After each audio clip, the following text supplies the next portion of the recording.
Sir Raghurama Krishnam Raju గారికి deputy speaker ఇచ్చే అవకాశం ఉందని జెప్పేసి వార్తలైతే వైరల్ అవ్వడం మనం జూస్తూ ఉన్నాం సార్. అయితే ఈ నేపథ్యంలో ఇంకో చర్చ కూడా మొదలైంది. జగన్మోహన్ రెడ్డి గారు మరి రఘురామకృష్ణంరాజు గారు డిప్యూటీ స్పీకర్ అవుతే అసెంబ్లీకి వస్తారా రారా? ఇప్పుడే రావట్లేదు. ఇంకా ఆయన అయిన తర్వాత ఇంకేం వస్తారులే అన్న చర్చ కూడా జరుగుతుంది. మరి ఏం జెప్తారు సార్ డిప్యూటీ స్పీకర్ రఘురామకృష్ణంరాజు గారు అయ్యే అవకాశం కనిపిస్తుందంటారా? రఘురామకృష్ణరాజుకి చంద్రబాబు ఖచ్చితంగా మంచి పదవి ఇవ్వాల్సిన అవసరం ఉంది. ఎందుకంటే రఘురామకృష్ణరాజు ఉపయోగపడినట్టుగా చంద్రబాబుకి ఇంకెవరు ఉపయోగపడల. చ వై తెలుగుదేశంలో కూడా జగన్‌కి యాంటీగా కన్సిస్టెంట్‌గా ఒక 4 ఏళ్ల పాటు ఒకే ఒక రోజు కూడా ఆయన నిద్రపోల. రోజు ఆయన చేసిన పనేంటంటే జగన్‌ని విమర్శించడం, జగన్ ప్రభుత్వాన్ని విమర్శించడం, జగన్‌ని అవహేళన చేయడం. అంటే జగన్ పట్ల ప్రజల్లో ఒక వ్యతిరేకత తీసుకురావడంలో రఘురామకృష్ణరాజు అహర్నిశలు శ్రమించాడు. ఆయన ఎవరో చెప్తారు కదా! నా చివరి రక్తపు బొట్టు వరకు పోరాడతా అలా పోరాడాడు. సో, అలాంటి వ్యక్తి ఇంకొకరు లేరు ఆంధ్రప్రదేశ్‌లో. సో, ఆయన ఎంపీగా తన నియోజకవర్గాల ప్రజలకి ఏం చేశాడనేది పక్కన పెడితే, ఆయన మొత్తం ఈ 4 ఏళ్లలో ఆయన ప్రధానంగా ఏం చేశాడంటే, జగన్‌కి వ్యతిరేకంగా రోజు ఏదో ఒకటి మాట్లాడడం అనేది చేశాడు. రెండోది గోదావరి జిల్లాలో వాళ్ళకుండే ఒక వెటకారం గావచ్చు, సెటైర్ గావచ్చు, అవన్నీ కూడా ఆయనకి బాగా కలిసొచ్చాయి. దాంతో పాటు ఆయనకి బాగా ధైర్యం గూడా ఉంది. బూతులు మాట్లాడే నేచర్ గూడా ఉంది. సో, ఇవన్నీ కలిపి ఒక టానిక్ తయారు చేసి జగన్‌కి వ్యతిరేకంగా చేశాడు. తెలుగుదేశం ఛానెల్‌లు కూడా ఇటు ఏబీఎన్ గావచ్చు, టీవీ5 గావచ్చు, మహా గావచ్చు, యూట్యూబ్ ఛానెల్ గావచ్చు, అందరూ కూడా ఆయన ఎప్పుడు ఆయన ఎప్పుడు మాట్లాడినా వీళ్ళు లైవ్‌లు ఇచ్చేవాళ్ళు. అసలు ఆయన ఉంటే ఇంక వేరే అన్నీ ఆపేసి ఈయనకిచ్చేవాళ్ళు. ఎందుకంటే జగన్ పార్టీలో ఉంటూ, జగన్ పార్టీలో ఎంపీగా గెలిసి, జగన్‌కి వ్యతిరేకంగా ఇంత కన్సిస్టెంట్‌గా మాట్లాడడం అనేది ఎవరు చేయలేదు. జగన్ గమ్మున వదిలేసునుంటే బిగినింగు ఈయన తగ్గిపోయిండేది. కానీ జగన్ కూడా చాలా విషయాల్లో భయంకరమైన మూర్ఖత్వం జగన్‌లో ఉంటది. ఆయన చేసే పనులలో ఒక మనకి ఒక మెచ్యూర్డ్ పొలిటీషియన్‌కి ఉండే లక్షణాలు చాలా విషయాల్లో జగన్ దగ్గర ఉండవు. అందుకని జగన్ గూడా తన మీద ఎప్పుడో బ్రిటిష్ వాళ్ళ కాలం నాటి సెడిషన్ యాక్ట్ రఘురామకృష్ణరాజు మీద ప్రయోగించి సిఐడి వాళ్ళ ద్వారా రఘురామకృష్ణరాజుని మ్యాన్ హ్యాండిల్ అంటారు. అంటే ఆయన్ని రఫ్‌గా డీల్ చేయడం. ఆయనేమో కొట్టాడని గూడా ఆరోపిస్తున్నాడు. అది ఎట్లాగో కోర్టులో ఉంది. కోర్టు తేలుతుంది. కొట్టారో లేదో అనేది తెలీదు గానీ, ఏదేమైనా ఆయన్ని అసలు ఈ కేసు పెట్టడమే ఘోరమైన విషయం. ఒక రాజద్రోహ నేరం ఆయన మీద పెట్టడం అనేది ఘోరమైన విషయం. సో, జగన్ గాని ఆయన్ని నెగ్లెక్ట్ చేసునుంటే మెల్లమెల్లగా ఆయన తగ్గిపోయేది. ఎప్పుడైతే కేసు పెట్టాడో ఇంకా ఎక్కువైపోయింది. ఆయనకి ఎక్కువైపోయింది. జనాల్లో గూడా క్రేజ్ పెరిగింది. ఇప్పుడు చంద్రబాబు ప్రభుత్వం గూడా సేమ్ తప్పే చేస్తుంది. తనని విమర్శించే వాళ్ళ మీద కేసులు పెట్టి ఇవన్నీ చేస్తుంటే చంద్రబాబుకు నెగటివిటీ ఖచ్చితంగా పెరుగుతుంది. అది ఎవరు కూడా నేర్చుకోరు. నేను చాలా సార్లు చెప్తుంటాను. ఫ్రాయిడ్ ఎప్పుడో చెప్పారు. చరిత్ర నుంచి మనం ఎవరు కూడా పాఠాలు నేర్చుకోము. అందుకనే చేసిన తప్పులే రిపీట్‌గా చేస్తుంటామని ఫ్రాయిడ్ చాలా కాలం ముందే చెప్పాడు. అట్లాగే కార్ల్ మార్క్స్ కూడా ఫేమస్ కొటేషన్ ఉంది. History repeats itself. Sometimes as a tragedy, sometimes as farce అని ఆయన కార్ల్ మార్క్స్ కూడా చెప్పాడు. అలాగా హిస్టరీ రిపీట్ అవుతా ఉంటది. రఘురామకృష్ణరాజును జగన్ ఎంత రఫ్‌గా డీల్ చేశాడో, ఇప్పుడు చంద్రబాబు కూడా వైసీపీ నాయకులను అంతే రఫ్‌గా డీల్ చేస్తున్నాడు. దానికేవో కారణాలు చెప్తున్నారు గానీ, ఎసెన్స్‌లో అయితే అదే జరుగుతుంది. సో, దీనివల్ల ఓవరాల్‌గా ఏందంటే రఘురామకృష్ణరాజు చంద్రబాబుకు విపరీతంగా ఉపయోగపడ్డాడు. అయితే రఘురామకృష్ణరాజు కోరుకున్న నరసాపురం ఎంపీ సీట్‌ని చంద్రబాబు ఇప్పించలేకపోయాడు.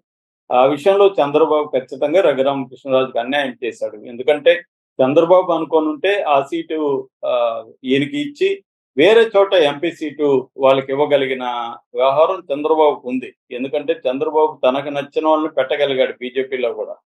కానీ ఇతని విషయంలో చంద్రబాబు అన్యాయం చేశారు. తర్వాత ఇతను ఓపెన్ గానే అందరూ ప్రజలు నన్ను స్పీకర్‌గా కోరుకుంటున్నారని అన్నాడు. కానీ స్పీకర్‌గా ఈయనకి ఇవ్వకుండా అయ్యన్న పాత్రుడికి ఇచ్చారు. ఆ తర్వాత ఆయన టీటీడీ బోర్డ్ చైర్మన్ పదవి కోరుకున్నాడు. అది కూడా ఇవ్వలేదు. సో, మంత్రి పదవన్నా ఇస్తారేమో అని ఆశించాడు. ఎందుకంటే క్షత్రియ కోటాలో ఎవరికి ఇవ్వలేదు కాబట్టి నాకు మంత్రి పదవి ఇస్తాడని కానీ ఇవ్వలేదు. అయినప్పటికీ కూడా ఆయన కొంత మామూలుగా అయితే రఘురామకృష్ణరాజు నేచర్ ఏందంటే రెబెల్‌గా మారాలి చంద్రబాబు మామూలుగా అయితే. కానీ ఆయన మారలేదు. చంద్రబాబుకు లాయల్గా ఉన్నాడు. తన డిసెంట్ అంటే తన అసమ్మతి అక్కడక్కడ ఎక్స్ప్రెస్ చేశాడు కానీ గట్టిగా చంద్రబాబుకి యాంటీగా మారలేదు. సో ఇప్పుడు చంద్రబాబుకి ప్రాబ్లం ఏంటంటే రఘురామ కృష్ణరాజు దిగిపోతే ఈయన మళ్ళీ జగన్ మీద ఎట్లాగా అయితే స్టార్ట్ చేశాడు తన మీద కూడా అలాగా స్టార్ట్ చేసే అవకాశం ఉంది.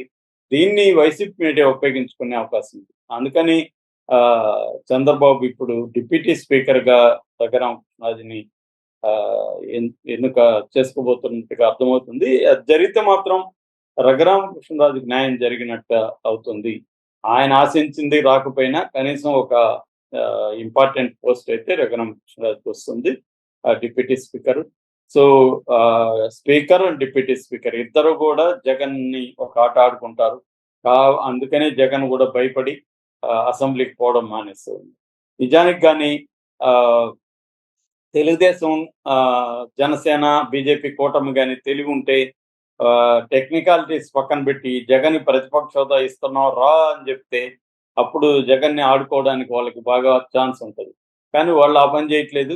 జగన్ కూడా ఎలాగ ఉండాలి, ఏంటి రాజకీయాల్లో మీరు నన్ను ఆటలాడుకోవడం ఏంటి, నేను ప్రజల పక్షాన్ని నిలబడతాను అని కానీ జగన్ కానీ గట్టిగా అసెంబ్లీకి వెళ్ళి అవమానాలు పాలయ్యి ఇబ్బందులకు గురయ్యి కానీ ఇదైతే జగన్కి సింపతి వస్తుంది, తెలుగుదేశం వాళ్ళకి నెగిటివిటీ పెరుగుతుంది. కానీ జగన్ ఆ పని చేయట్లేదు. గోల్డెన్ ఆపర్చునిటీని జగన్ కూడా వదులుకున్నాడు.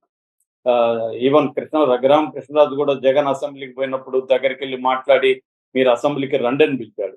జగన్ కి నిజంగా ఒక బ్రహ్మాండమైన ఆపర్చునిటీ. ఎందుకంటే మనం చూసాము తమిళనాడు అసెంబ్లీలో ఎవరైతే అవమానాలకు గురయ్యారో వాళ్ళే తర్వాత గెలిచారు. జయలలిత అవమానానికి గురైంది, తర్వాత ఆమె గెలిచింది. మళ్ళీ జయలలిత కరుణానిధిని అవమానానికి గురి చేసింది, కరుణానిధి గెలిచాడు. అలాగే జగన్ కూడా అసెంబ్లీని ఉపయోగించుకుని ఉంటే అసెంబ్లీలో గట్టిగా తన వాదన, ప్రజల సమస్యల్ని కానీ ఆయన 1 minute ఇస్తారా, 2 minutes ఇస్తారా, మైక్ ఇవ్వరా పక్కన పెడితే అది కానీ ట్రై చేస్తుంటే జగన్కి సింపతి వచ్చేది. మన కోసం అతను ఏ వేదిక వదులుకోవట్లేదని వచ్చేది. కానీ జగన్ ఒక పెద్ద తప్పు చేశాడు ఈ విషయంలో. ఆ విషయంలో షర్మిల జగన్ విమర్శించడం తప్పే కాదు, ఎవరు విమర్శించినా. ఎందుకంటే జగన్ ఉద్దేశంలో ప్రతిపక్ష హోదా ఇవ్వాలని జగన్ కోరుకోవచ్చు, కోర్టులో కూడా కేసు వేసాడు, అందులో తప్పేం లేదు. కానీ తను వెళ్ళి నాకు ప్రతిపక్షం ఇచ్చినా ఇకపోయినా నేను ప్రజల తరపున ఏ వేదికనో వదలను అని కానీ వెళ్ళుంటే ఇంట్రెస్టింగ్ గా ఉండేది. సో రఘురామకృష్ణరాజు తనని ఇప్పుడు తను అధ్యక్ష అనాలయ రఘురామకృష్ణరాజు అని ఇదైతే ఎలాగ రాజకీయాల్లో అన్నిటికీ రెడీగా ఉండాలి. ఒకప్పుడు మోడీని అడుగుపెట్టని అన్నాడు చంద్రబాబు, ఒకప్పుడు సిబిఐ తోకకు వస్తానని కార్టూన్లు వేశారు, కుక్కలాగా సిబిఐని చూపించి.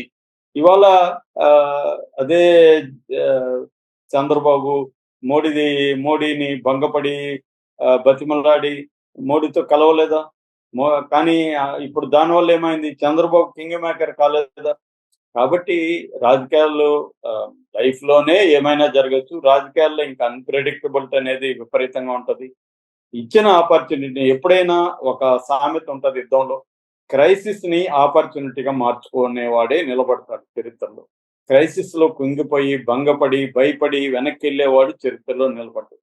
జగన్ కి ఒక క్రైసిస్ వచ్చింది, ఆ క్రైసిస్ ని ఆపర్చునిటీగా ఎలా మార్చుకోవాలి అనేది జగన్ చేయాలి. చంద్రబాబు కూడా క్రైసిస్ వచ్చింది, చంద్రబాబు దాని ఆపర్చునిటీగా మార్చుకోగలిగాడు. కాబట్టి ఇవాళ చంద్రబాబు దేశ రాజకీయాల్లో కీ పర్సన్ అయ్యాడు.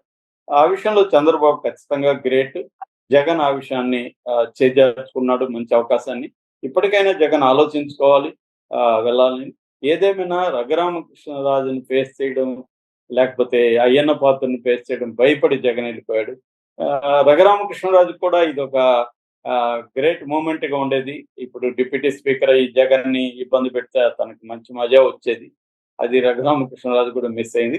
కాకపోతే రఘురామకృష్ణరాజు నాకు తెలిసి ఇప్పుడు అంత ఆడుకునే పరిస్థితి ఉండదు. రఘురామకృష్ణరాజు కూడా ఏంటంటే గతంలో తనను వేధించారు, తనని ఇబ్బంది పెట్టారని చేశారు తప్ప ఇప్పుడు జగన్ మీద రఘురామకృష్ణరాజు ఎక్కడా కూడా అది పనిగా మాట్లాడలేదు. ఎవరైనా అడిగినప్పుడు కాంటెక్స్చువల్ గా చెప్తున్నాడు, అది కూడా బ్యాలెన్స్ గా చెప్తున్నాడు. అతను అధికారం కోల్పోయాడు, అతని మీద ఇప్పుడు నేను మాట్లాడాల్సిన అవసరం లేదంటున్నాడు తప్ప జగన్ ని నీచంగా ఇంకొక రకంగా రఘురామకృష్ణరాజు మాట్లాడలేదు.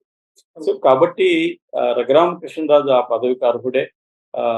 చంద్రబాబు రఘురామకృష్ణరాజుకి ఆ పదవి ఇస్తే మాత్రం ఖచ్చితంగా న్యాయం చేసినట్టే మనం భావించాలి. Okay sir. Thank you so much sir.